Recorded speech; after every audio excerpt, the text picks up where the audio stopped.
Estructura genealógica de las empresas familiares y su relación con el parentesco.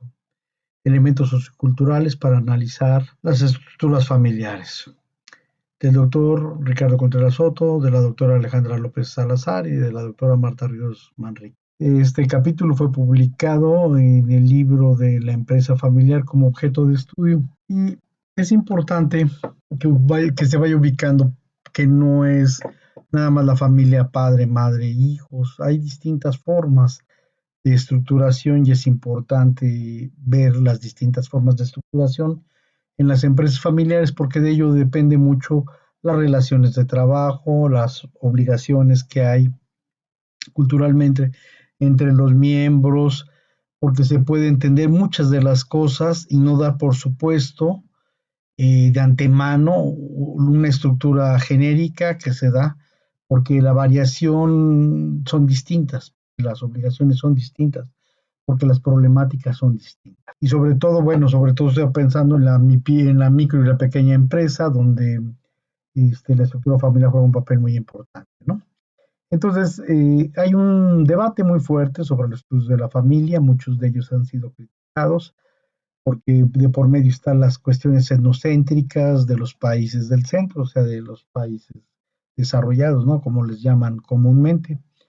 Y se piensa que nada más esas estructuras hay, no hay distintas estructuras. Hay otros, hay que ser implícitas las formulaciones con un discurso de modernidad, entonces parece ser que la verdadera familia es una y se quiere diluir las otras formas pensando desde el evolucionismo que ya eso ha sido una desviación, ¿no? Hay muchos discursos morales en la cuestión de la familia. Sin embargo, sí es importante trabajar las cuestiones morales dentro de la familia, pero en la estructura relativa de cada sociedad.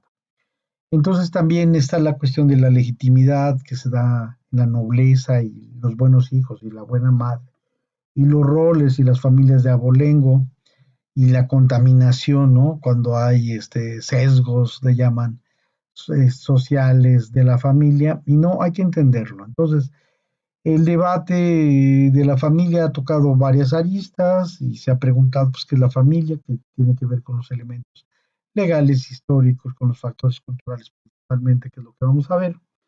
Entonces, en este concepto también hay un prejuicio latente de proyecciones etnocéntricas, como lo afirma González en el 2003, por lo cual hay que sospechar cómo se construye y no tanto cómo se proscribe y qué es lo normal, ¿no? Y Bourdieu señala que hay mucha idealización y ficción en la familia. Bueno, más que desacreditar la estructura, yo creo que hay que analizarla, pero sí hay que distinguir las distintas formas de estructura familiar. Bueno, vamos a iniciar con lo que dice Ditela, Chumbita, Gamba y Guajardo, que la familia es una institución, es un fenómeno social, cuyas formas y finalidades varían de acuerdo a los periodos históricos, y esto es muy importante porque acuérdense del papel que juegan, por ejemplo, las mujeres en un momento determinado, según las regiones, las sociedades, el grupo, los modos de producción que se considere, y yo también digo que los factores religiosos. Por otro lado, Levi Strauss señalaba que la palabra familia sirve para designar, en lo general, un grupo social que posee por lo menos tres características. Tiene su origen en el matrimonio, está formado por el marido, la esposa, los hijos nacidos del matrimonio, aunque es concebible que otros parientes se encuentren en su lugar cerca del grupo nuclear. Los miembros de la familia están unidos por lazos legales, derechos y obligaciones económicas, religiosas y de otro tipo, y una red precisa de derechos y prohibiciones sexuales, más una cantidad variada y diferenciada de sentimientos psicológicos, tales como el amor, el afecto, el respeto, el temor, etcétera. Entonces es una unidad cultural que juega un papel muy importante y que no solamente son estructuras determinadas, sino dependiendo de las estructuras determinadas están los juegos con referencia a la sexualidad, lo que se permite, lo que no se permite, las situaciones diferenciadas de los sentimientos, de los afectos, de los temores, el respeto, etcétera. Entonces, bueno, es una definición interesante. Luego Murdoch lo cita Barfield en el 2000 y define a la familia como un grupo social caracterizado por la residencia común. Son las características que viven generalmente en un lugar común, hay una cooperación económica y hay una reproducción.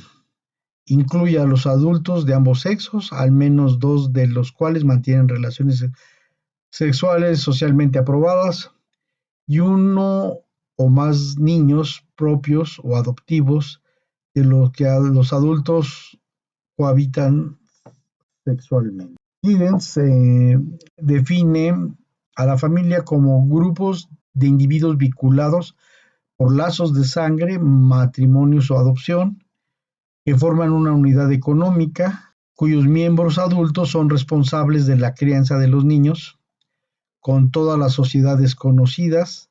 Hay alguna forma de sistema familiar, aunque la naturaleza de las relaciones familiares varía considerablemente. Y eso de la naturaleza de las familias es precisamente la crítica, porque hay distintas estructuras y roles. Sin embargo, no se trata de confundir, se trata de ir aclarando algunas cuestiones. Walter Citrón Serrano García señalan que el papel cultural de la familia, y ese es un elemento muy importante. La familia es una de las instituciones sociales que influye, regula, canaliza e impone el significado social y cultural en la vida de las personas y permite reproducirse. Por otro lado, está Irizarry, Palacios y Rodrigo, que definen a la familia como un grupo de personas que comparten proyectos de vida en el que se generan sentimientos de dependencia, compromiso entre sus miembros y establecen relaciones de intimidad y reciprocidad. Entonces, no es nada más el acto de la sexualidad, sino también tiene que ver con perspectiva, tiene que ver con proyectos y con posibilidades y con límites y con estructuras donde se ubican. Bueno, esto lo dice Izarri. Bueno, el parentesco se define de la siguiente forma, de acuerdo a Giddens, como la relación que vincula a los individuos por medio de lazos de sangre, matrimonio o adopción. Las relaciones de parentesco se encuentran presentes, por definición, en el matrimonio y la familia, pero se extienden mucho más de esas instituciones, mientras que la mayoría de las sociedades modernas hay pocas obligaciones sociales que estén asociadas en relación al parentesco, más allá de la familia inmediata. En muchas otras culturas el parentesco es de vital importancia para muchos aspectos de la vida social, ¿sí?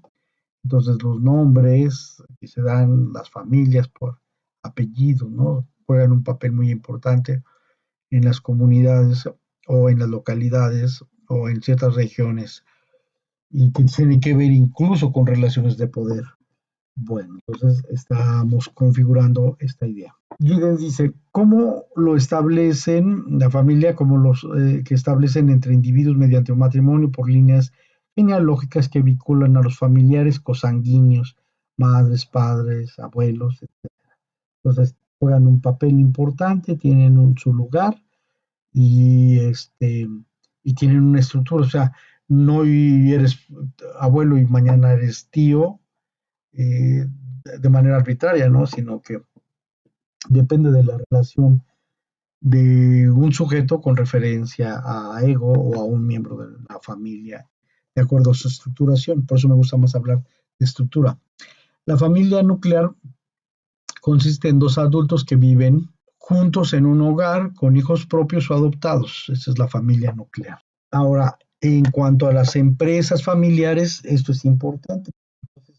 Va a haber casos donde el esposo y la esposa estén trabajando y en la familia nuclear también participen a cierto nivel los hijos. Entonces, esto es importante para cuando hablemos de empresa familiar nuclear. Entonces, es el esposo, la esposa y los hijos son los que trabajan en esta empresa.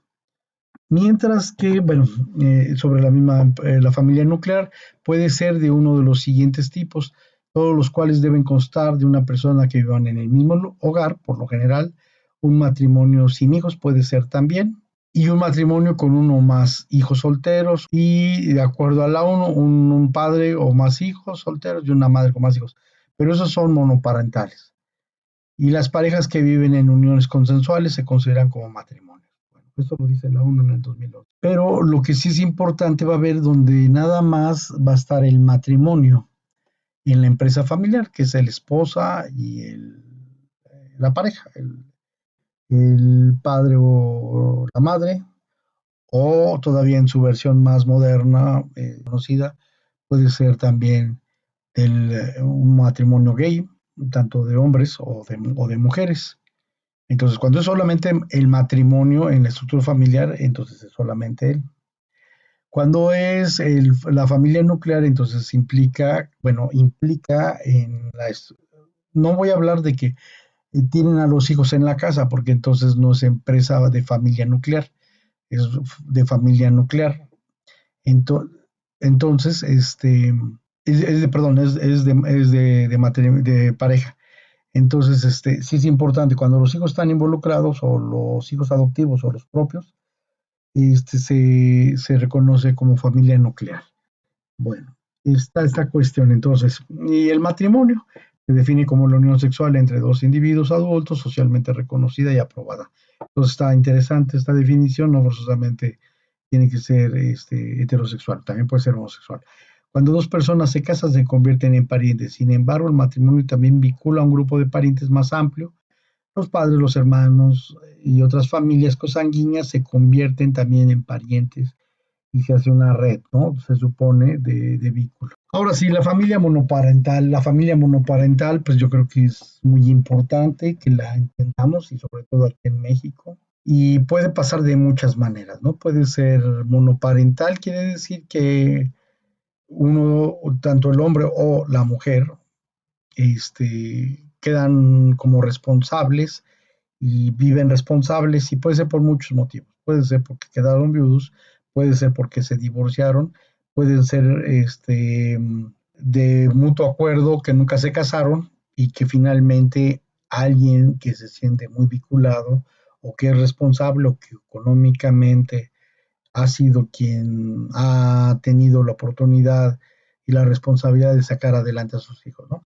Entonces Agüedo lo define de la siguiente manera: la familia monoparental, y yo creo que es un porcentaje muy grande aquí en México. Es aquella conformada por un solo cónyuge y sus hijos, y surge de la consecuencia del abandono del hogar de uno de los cónyuges, el fallecimiento, la separación, el divorcio, el madre solterismo o el padre solterismo. Cuando se van de migrantes, aunque sea una familia nuclear, la familia en la práctica se hace monoparental, y ya sea que sea por parte de la madre o por parte del padre o por parte de la pareja. De hecho, la conformación de la familia monoparental se genera por condiciones materiales, psicológicas, sociales, que es lo que estoy diciendo, sí, económicas, sociales, que viven las familias. Pueden ser causadas por la vejez, el abandono de uno de los progenitores, por la madre, el solterismo y del padre o de la madre, y adopción de una sola persona adulta, y situaciones como migración, ya lo señalé, encarcelamiento, hospitalización. Y eso puede ser que en pareja, por ejemplo, un matrimonio, pues en teoría es una familia, pero si lo meten a la cárcel al esposo, por decir algo, entonces se hace una familia monoparental donde la mujer va a cuidar de gran parte de las cosas. Hay roles en términos de cuál es quién paga, quién esto, quién lo otro, económicamente, quién los educa. Se supone que aquí el monoparental es el que juega ese rol principal, ¿no? En caso de que no haya muerto, sino que haya separado. Está la familia fraternal en las empresas, y la familia fraternal es cuando se juntan los hermanos, principalmente. Entonces, aquella está conformada por hijos o hermanos solos, pueden ser los hijos solos o los hermanos solos, y se ven más, aquí es muy interesante, la cuestión fraternal es entre hermanos, y ahí cambia las estructuras de poder por lo general, no quiere decir que automático, pero hay muchos casos donde se juntan todos, hablan todos y toman decisiones todos. También hay relaciones fraternales donde está el hermano mayor o la hermana mayor y con los demás hermanos, o mayor responsabilidad o mayor autoridad. Pero bueno, a esto se refiere. principalmente. Está la familia extensa. La familia extensa la define Giddens como puede incluir a los abuelos, a los hermanos, a las esposas, a las hermanas, a los maridos, a los tíos y a los sobrinos. Hay muchas empresas de familia extensa que se vienen configurando, sobre todo, por ejemplo, en muchas de las empresas tradicionales como el de la cajeta, participa la familia extensa aquí en Celaya. Entonces, y la tradición es muy importante, la estructura generalmente se da en torno al padre, al abuelo o a la abuela, que tienen una autoridad muy importante.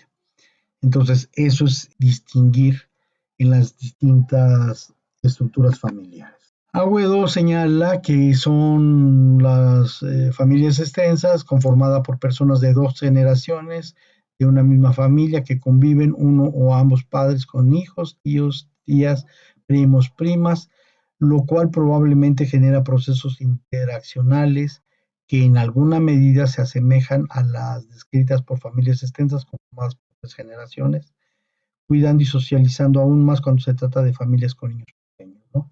Entonces, ¿a quién le toca cuidar? ¿A quién le toca? Y hay familias extensas que viven en la misma casa, sobre todo en lugares donde había espacio amplio. Hay un libro muy interesante de Laritza Lomis de cómo sobreviven los marginados y efectivamente la familia juega un papel importante. Y entonces, aunque ya en un momento histórico se hayan separado las familias, se vuelven a juntar en situaciones de crisis. Estos casos los hemos visto también en las situaciones de crisis recurrente que llevamos aproximadamente 20 aquí en México, donde a veces regresan los hijos que se habían ido, incluso teniendo familia, a incorporarse a la familia. La familia política es aquella que está integrada por dos o más familias y que entre sí no están vinculadas por cuestiones consanguíneas. Sin embargo, la cohabitación los lleva a compartir relaciones y procesos de la dinámica interna propios de la familia. Generalmente constituyen por índole económico, como posiblemente lo acabo de decir.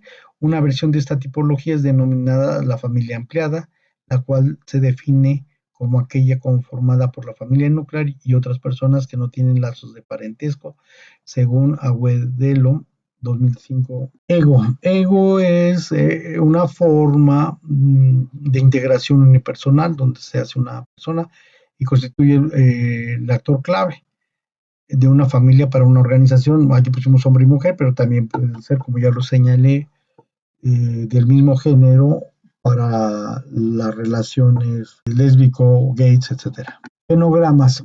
Ahora, ¿por qué es importante no solamente analizar, sino hacer estructuras genogramas? Porque fíjense que vimos varios casos muy interesantes. Y ahí, por ejemplo, donde en la región, en Guanajuato, nos tocó ver casos donde era aceptada la mujer que viviera y que estuviera trabajando en la empresa familiar, pero no era aceptado en el caso del esposo de la mujer porque decían los padres que no querían mantener a ningún huevón, así lo decían textualmente. Entonces sí es por eso ver y entender las distintas dinámicas que se van dando en las empresas familiares. Entonces retomamos la técnica básica de representar las estructuras familiares con los genogramas. Los genogramas van a ser estos símbolos que nos van a permitir tratar de entender las relaciones que se están dando. No darlas por hecho, hay que entender las lógicas, hay que entender las diferencias, hay que entender las actividades, las responsabilidades, las obligaciones, las decisiones que se toman en torno a la estructura familiar y las interacciones que tienen diferentes configuraciones. Y esto es una manera de objetivar y describir, hay que describir las distintas relaciones que se van dando. A continuación vamos a platicar más de los genogramas. Y bueno, pues está solo matrimonio, donde hay un hombre y una mujer, pues ya dije, puede ser hombre, hombre o mujer, mujer, según el caso. Está la cuestión de la familia nuclear, donde se da padre, madre y se dan hijos. Recordemos que el triángulo lo definen como lo masculino, ¿no? Y está la familia monoparental, solo madres, donde está la madre y tiene los los hijos y ella es la que responde por todos ellos. Hay muchos casos en México actualmente. También está la otra contraparte, donde hay solo padre e hijos en las monoparentales. El padre es quien atiende, ve, cuida y tiene autoridad directa o autoridad moral con la familia. Por el otro lado está la familia fraternal, que se da entre hermanos o hijos. Entonces, y es un poco más horizontal, las tomas de decisiones y demás. Sin embargo, puede haber casos donde el hermano mayor sea el que determine o vaya determinando ciertas cuestiones por la autoridad moral que puede tener relativamente en esa familia. Está la familia extensa y cómo se estructura por distintas familias y cómo se van integrando. Por otro lado está la familia política. Entonces, de los suegros y de los consuegros y de los yernos, se van haciendo las estructuras familiares, ¿no? De la gente. Y por último, también vimos en el trabajo que hay familias y amigos. Entonces hay una estructura familiar y también se incorporan los amigos. Me ha tocado ver donde los amigos pasan a ser parte de la familia, es que se casan con las hermanas o con los hermanos de algún miembro de la familia. Y si hay relación ahí, aunque no es una relación familiar, de los amigos, donde hay cuestiones de confianza, respeto. Bueno, pues esto les queríamos platicar y para romper este mito de que nada más la familia es la divina familia. Hay distintas formas de estructura y de acuerdo a las distintas formas de estructura van a ser las dinámicas de participación. Por ejemplo, en las familias monoparentales, pues el hijo va a jugar un papel muy importante. Bueno, si hay hijo, porque es el que va a estar cargando, va a estar ayudando a la mamá. Y eso lo detallamos mucho en el trabajo, donde platica, donde el hijo es el que sube, el que baja, el que ayuda, el que trae, el que lleva, el que pinta. La mamá se hace cargo y luego hay roles específicos donde la mujer se hace cargo del dinero o también le entra dependiendo a las actividades. Entonces, eso es lo que también tenemos que ir identificando en el proceso. Entonces, más que dictar qué debe de ser, es entender la variabilidad y pasar de ser un poquito más que consultores, investigadores de qué es lo que está pasando con la familia. Y lo digo porque en administración hay consultores de familias, pero deben entender este primer paso que es fundamental. Bueno, pues eso es todo.